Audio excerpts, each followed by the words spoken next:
ఆ అన్నగారు చెప్పే మాటల్ని మోహన్ అంతగా పట్టించుకోడు ఎప్పుడు.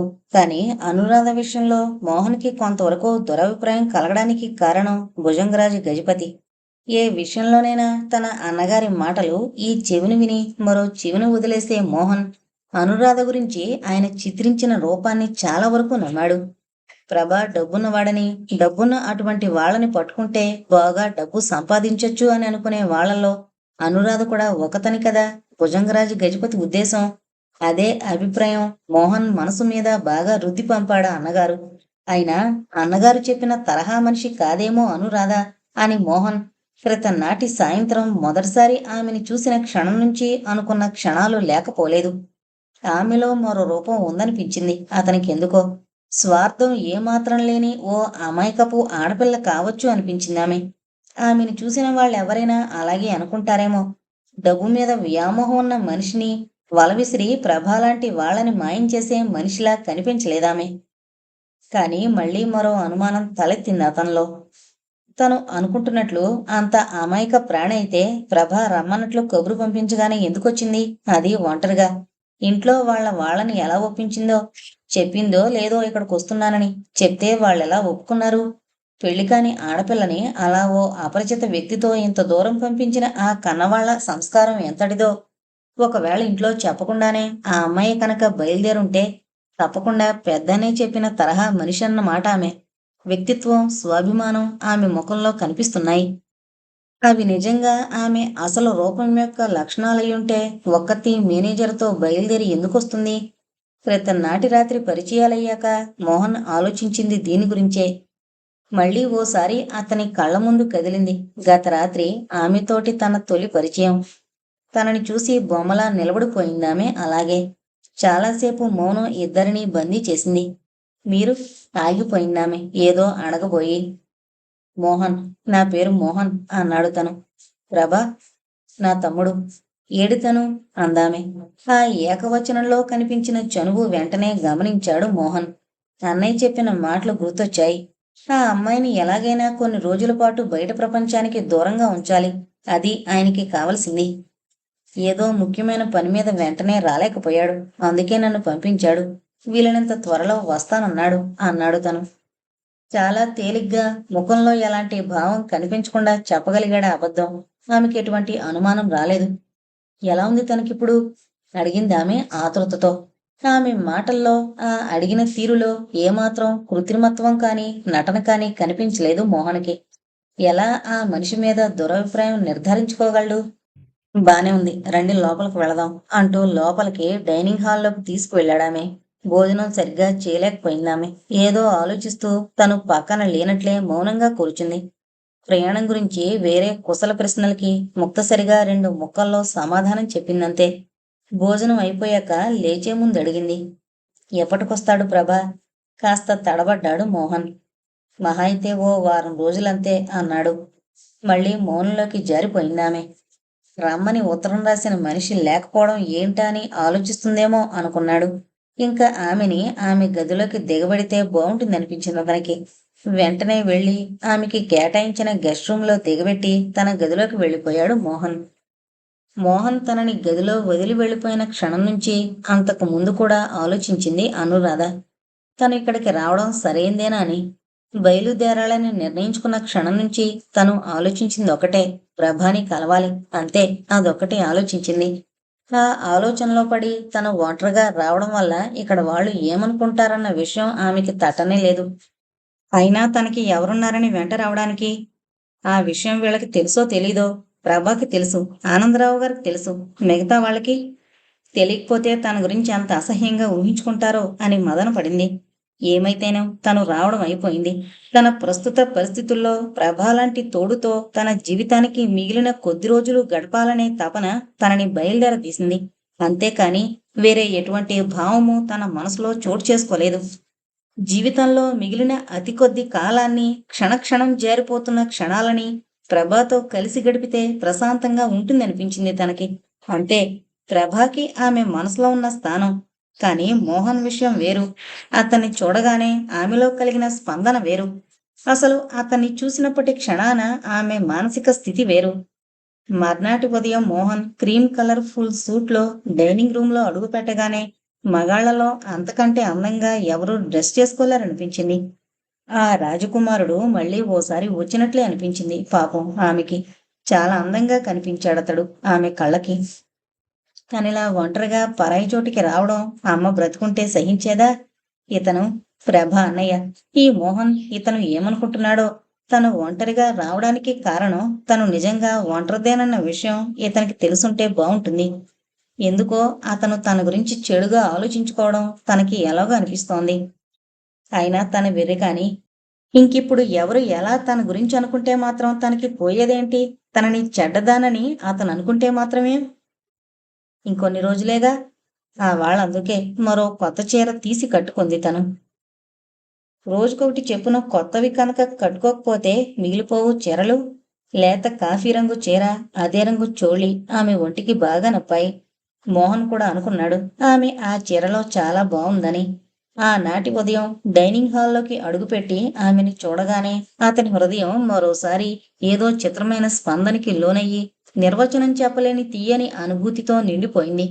ఆమె ఏమన్నా అనుకుంటుందేమోనన్న విషయం కూడా ఆలోచించకుండా కళ్ళప్పగించి అలాగే చూశాడు అందుకే. ఏంటలా చూస్తున్నారు? అంది అనురాధ.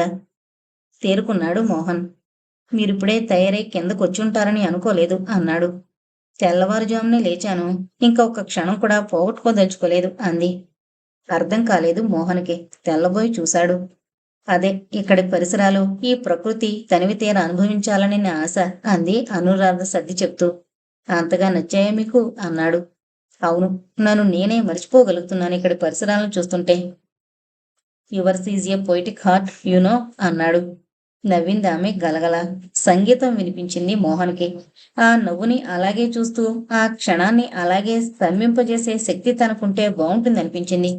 ఆ నవ్వులో అందమొకటే కాదు, ఏదో ఒక మధురమైన అనుభూతి. దాన్ని ఏమనాలో? అతని జీవితంలో ఇప్పటి వరకు అలాంటి నవ్వుని అతని మనసు ఆస్వాదించలేదు. ఆ చిత్రమైన అనుభూతిని. వాళ్ళ ఎస్టేట్ గురించి, ఆ భవనంలోని ప్రతి అంగుళం గురించి చెప్పడం మొదలుపెట్టాడు మోహన్ ఆమెకి. ఒళ్ళంతా కళ్ళు చేసుకోవడం అంటే ఇదే కాబోలు అనుకున్నాడు మోహన్. ఆమె తను చెప్పే కబుర్లు వింటున్న తీరు చూసి. అప్పటి వరకు అతనికి ఎదురైన ఆడపిల్లల సంగతి వేరుగా ఉండేది. ఎంతసేపు అతని ఎదురు ఉన్నంతసేపు అతనికి తమ అందాల్ని చూపించాలని, తెలివితేటల్ని చెప్పాలని ఉబలాటపడి అతని ప్రాణాలు తినేసిన రకాలే. అనురాధ అలా కాదుగా. అతను చెప్పే ప్రతి మాట ఓ కొత్త వింత విన్నట్టుగా కళ్ళు పెద్దవి చేసుకుని రెప్ప వాల్చకుండా వింటూ కూర్చుంది. అసలే పెద్ద కళ్ళు ఆమెవి. మోహన్ చెప్పే మాటలతో మరింత పెద్దవైనట్లు కనిపిస్తున్నాయి. వాటిలో తన రూపాన్ని చూసుకుంటున్నంత తదేక దీక్షతో ఆమె వైపే చూస్తూ చెప్పుకుపోతున్నాడు మోహన్. తన తాతగారు ఎస్టేట్ని కొనడం ఎలా జరిగింది? ప్రస్తుత భవనాన్ని ఎన్ని రోజుల ప్రయాసతో, ఎంత వ్యయంతో ఇలా తీర్చిదిద్దింది? ఎంతమంది ఇంజనీర్లు, ప్లానర్సు వచ్చి తమ సలహాలనిచ్చింది అన్నీ వివరంగా చెప్పాడు. అలాగే కళ్ళు పెద్దవి చేసుకుని వింటూ కూర్చుందామే. ఆమెకి తెలియని ప్రపంచం కదా ఇదంతా. డబ్బు ఇంతగా ఇలా ఖర్చు పెడతారన్న విషయం, అది ఇంటి కోసం. పాపం ఆమె ఎన్నడూ ఊహించుకోను కూడా లేదు.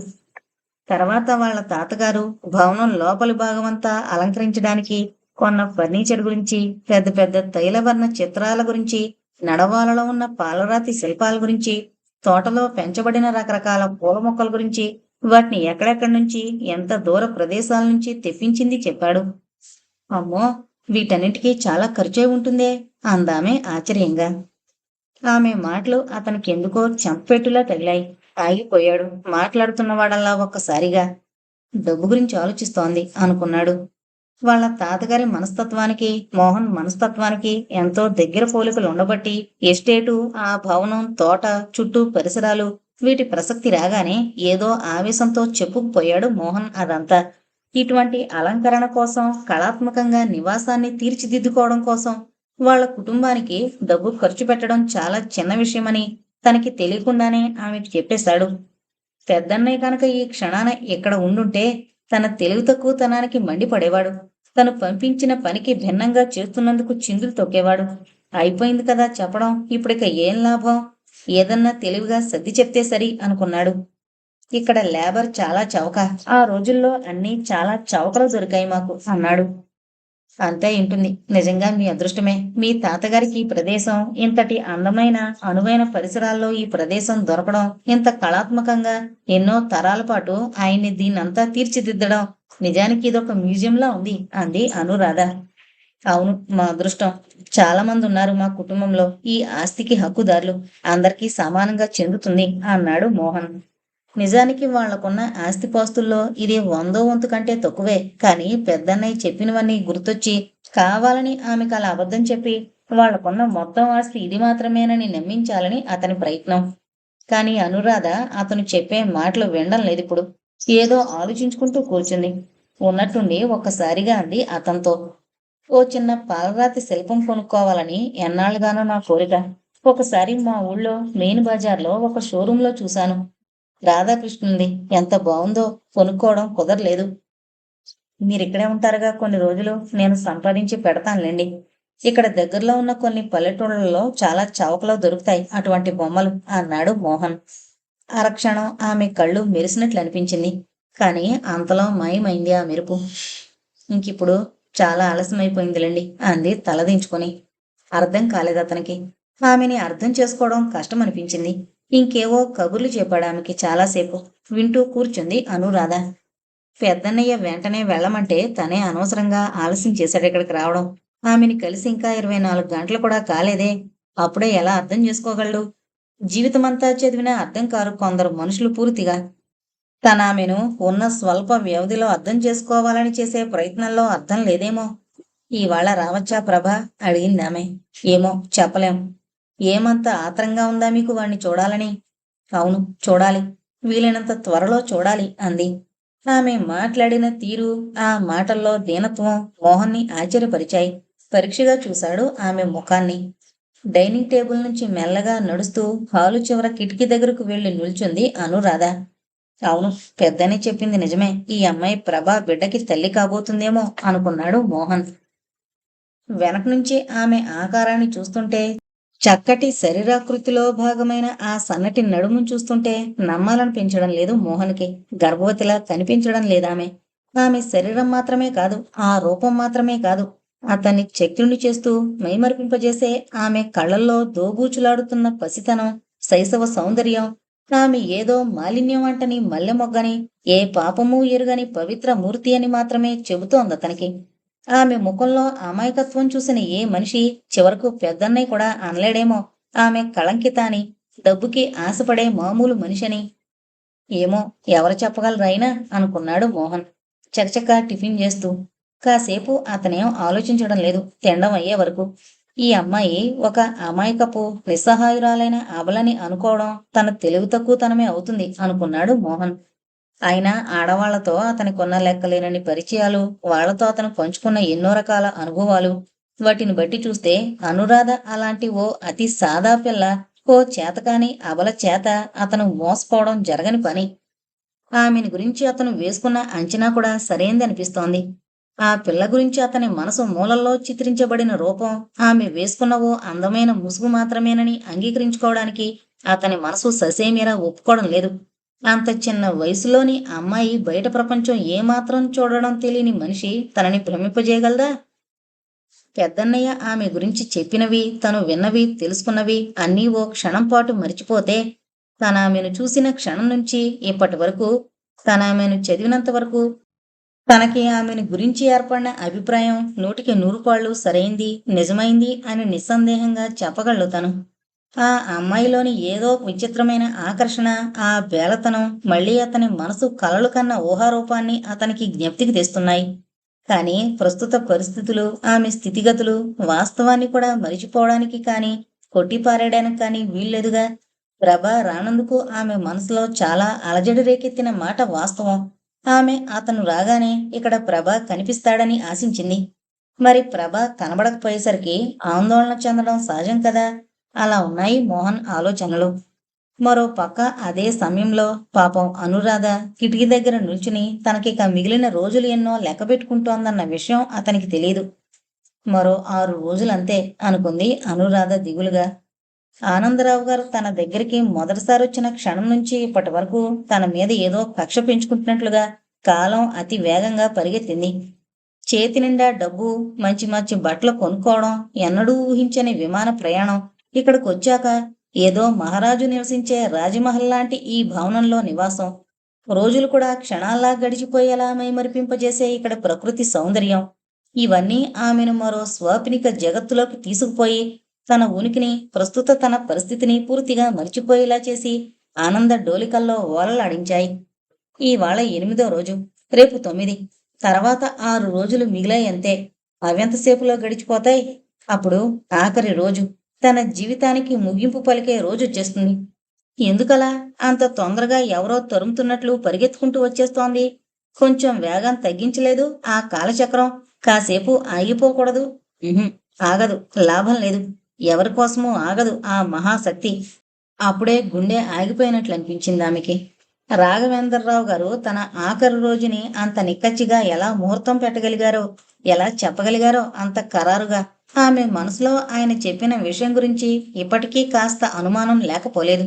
కానీ ఆయన మామూలు ఎంబీబీఎస్ డాక్టర్ కాదుగా, ఒక స్పెషలిస్టు, ఫారెన్ రిటర్న్డ్ స్పెషలిస్టు. తనకొచ్చిన జబ్బు గురించి ఎన్నో రోజుల నుంచి రీసెర్చ్ చేసిన మేధావి. ఆయన మాట కూలిపోతుందా? అదీకాక ఆయన చెప్పిన తీరు, అంత నిశ్చయంగా వాస్తవాన్ని తనకి వెల్లడించిన తీరు, ఆయన మాటల్లోని గంభీరత, ఎలాంత తేలిగ్గా తీసిపారేయడం.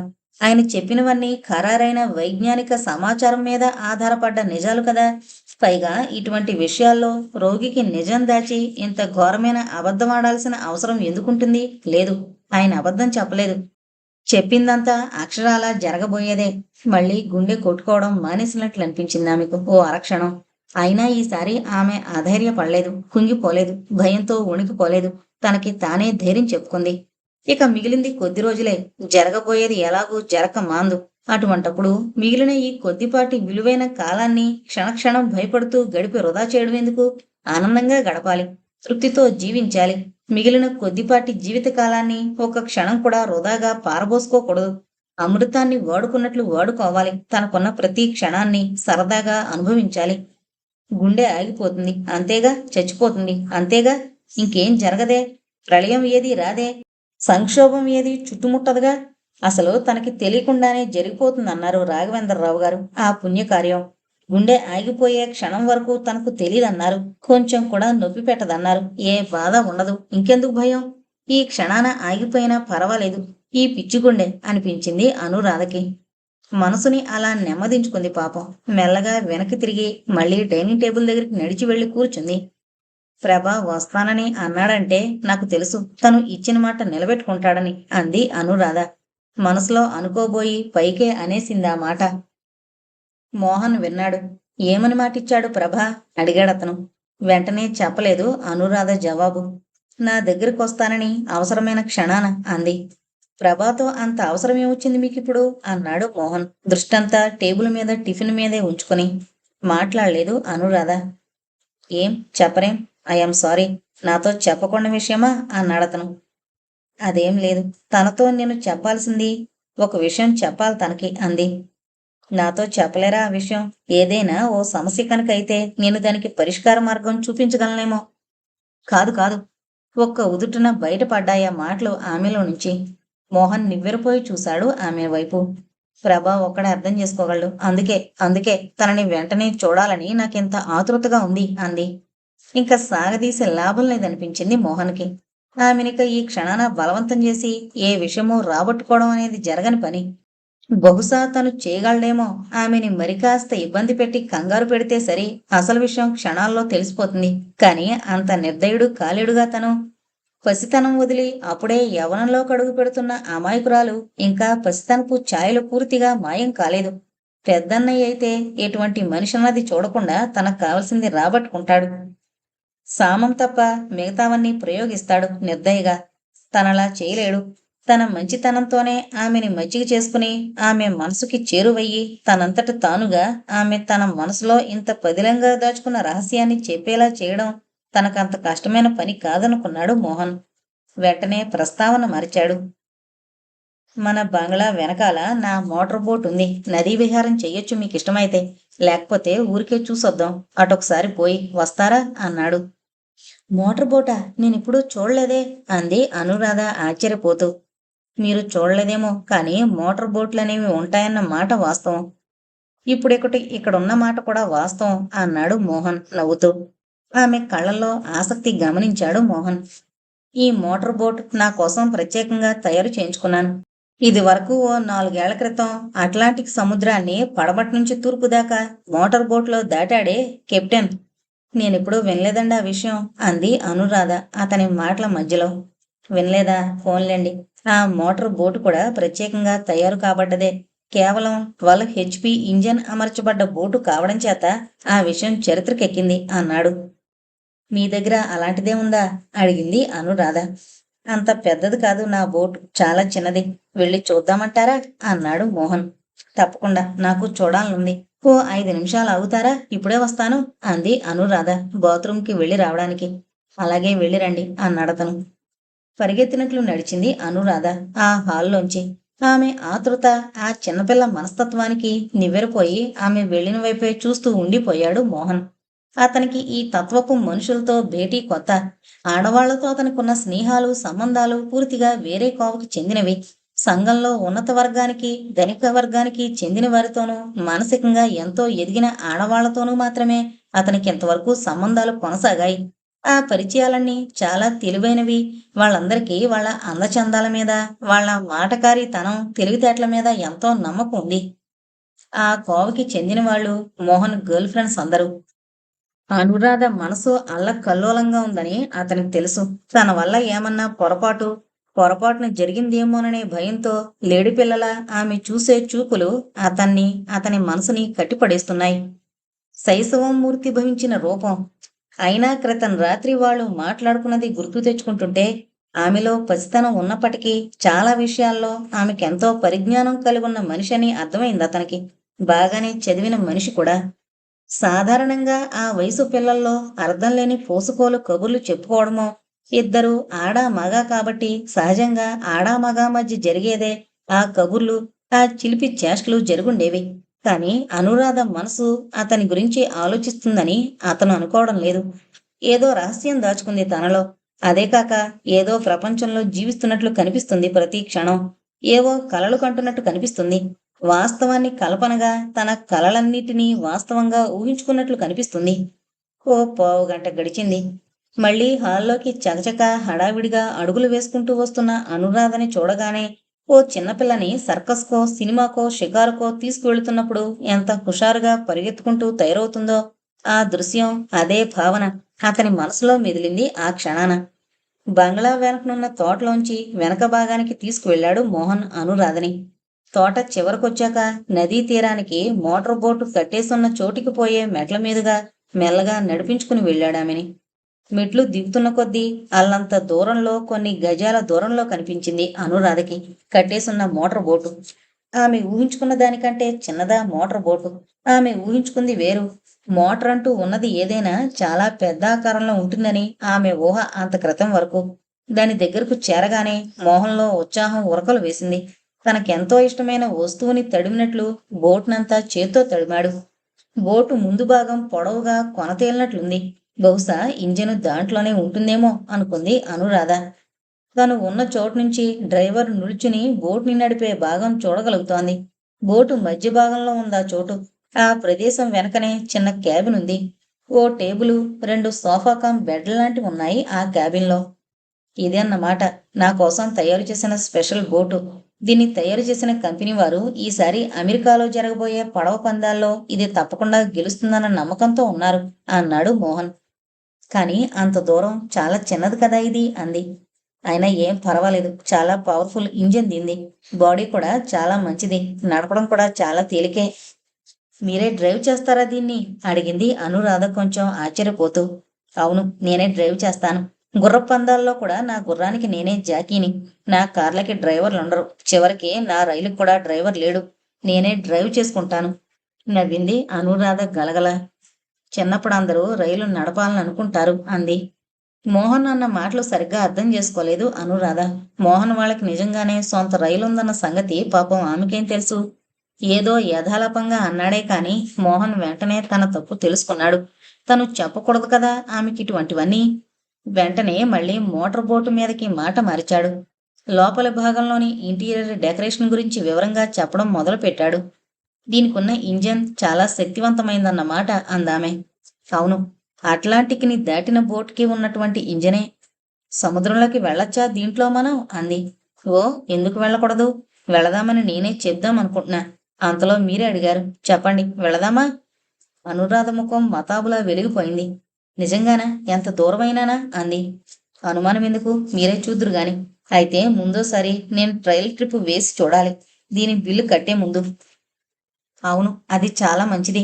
మా నాన్నగారు కూడా అంటుండేవారు, ఏదైనా ఆర్డర్ చేసి డబ్బులు కట్టి డెలివరీ తీసుకునే ముందు ఆ వస్తువు ఏదైనా సరే మనం ఆర్డర్ చేసినట్టు ఉందో లేదో చూసుకోవాలనేవారు అంది అనురాధ. నిజమే, అనుభవంతో చెప్పారాయనది అన్నాడతను. ఒడ్డున గుంజకి కట్టేసున్న తాళని విప్పేసి డ్రైవింగ్ వీల్ ముందుకు చేరాడు మోహన్. అనురాధ వైపు ఓసారి చూశాడు ఇంజిన్ స్టార్ట్ చేసే ముందు.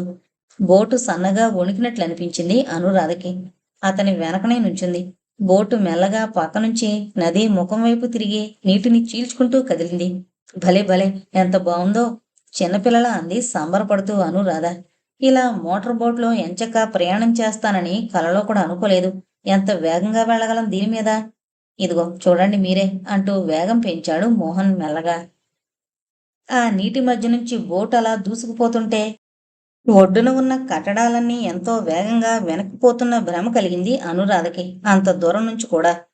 మామూలుగా బస్సులో కానీ రైల్లో కానీ ప్రయాణం చేస్తున్నప్పుడు రోడ్డు పక్కన చెట్లు పొదలు ఎంతో వేగంగా వెనక్కి పరిగెడుతున్నట్లు భ్రమ కలగడం సహజం. కారణం అవి మనం కూర్చున్న చోటికి ఎంతో దగ్గరలో ఉండడం. అదే మళ్ళీ దూరంగా ఉన్నవన్నీ మెల్లగా కదులుతున్నట్లు అనిపిస్తాయి. ఒడ్డు నుంచి దూరంగా ఉన్న అనురాధకి ఒడ్డునున్నవి వేగంగా కదులుతున్న భ్రమ కలిగిందంటే మోహన్ బోటుని ఎంత వేగంగా నడుపుతున్నాడో అర్థం చేసుకోవచ్చు. ఆ వేగాన్ని అనురాధ ఎక్కువసేపు నిభాయించుకోలేకపోయింది. తూలి పడబోయి ఆసరా కోసం మోహన్ని పట్టుకోక తప్పలేదు ఆమెకి. అప్పటికి చాలా దూరం వచ్చేశారు వాళ్ళు. నవ్వుకున్నాడు మోహన్ తనలో తాను. భయంగా ఉందా అన్నాడు లాలనగా.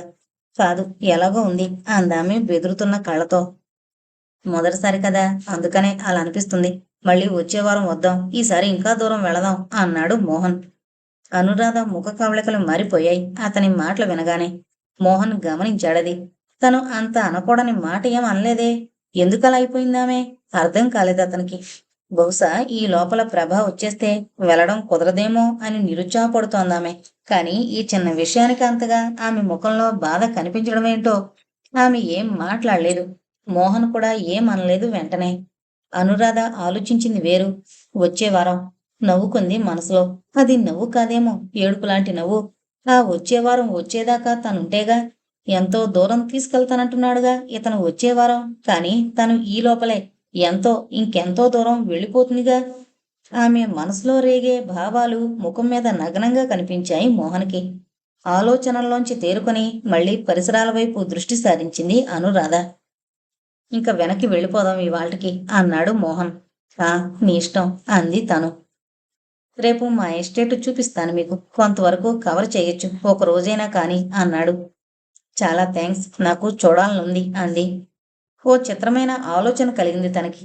తనేదో ఎక్స్ప్రెస్ రైల్లో ప్రయాణం చేస్తున్నట్లు, ఆ రైలు బాగా వేగంగా సాగిపోతున్నట్లు, దాన్ని కొంతకాలమైనా ఆపడం తన చేతిలో లేనట్లు అనిపించింది ఆమెకి.